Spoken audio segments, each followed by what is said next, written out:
இதை தவிர்த்துட்டு, அதாவது திருமாவளவன் அவர்களை தவிர்த்துட்டு வேற எந்த அரசியல்வாதியும் வந்துட்டு நான் இன்னைக்கு நோன்பை வச்சுக்கிட்டு வந்து ஒரு இஃப்தார் பார்ட்டிக்கு கலந்துக்கிறேன் அப்படிங்கிற மாதிரியான செய்தி இது வரைக்கும் நாம கேள்விப்பட்டது கிடையாது. அதுவே எனக்கு தெரிஞ்சு வந்துட்டு ஒரு நல்ல அழகான ஒரு மாற்றமா நான் பாக்குறேன். ஏன்னா வந்துட்டு திருமாவளவன் அவர்களையும் விஜயையும் நிறைய இடங்களில் தொடர்பு படுத்தி பேசக்கூடிய ஒரு சூழல் வந்துகிட்டே இருக்கு.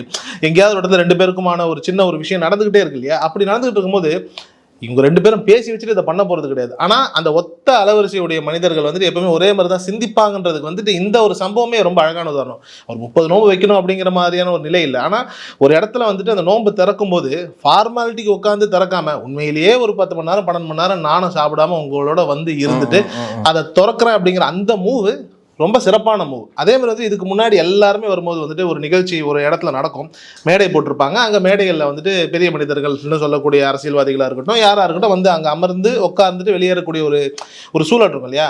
அதையும் மாற்றி தரையோட தரையாக உட்காந்து, ஏன்னா இஸ்லாம் மதத்தை பொறுத்த வரைக்குமே வந்துட்டு இந்த எல்லாருமே ஒன்று அந்த சமத்துவத்தை பேசுறது தானே. கீழே எல்லாம் உட்காந்து நோம்பு திறந்துட்டு ஒரு கூட்டம் மட்டும் மேலே மேடையில் உட்காருதுன்னு பார்க்கும்போது நமக்கு வந்துட்டு இங்கேயே சமத்துவம் அடிவாங்க.